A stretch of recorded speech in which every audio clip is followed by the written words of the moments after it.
Hello, in this video I will show you how to install Microsoft Edge on Motorola Edge 14 Neo.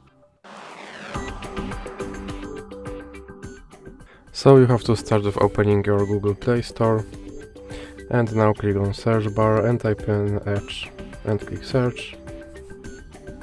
Now click install.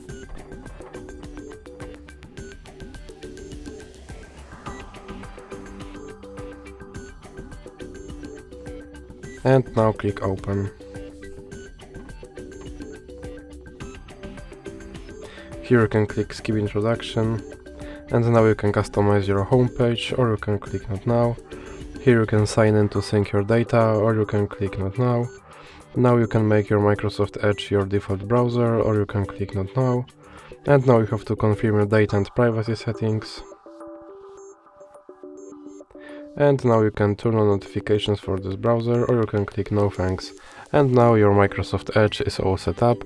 So that's it for this video. If you liked it, please remember to leave like and subscribe.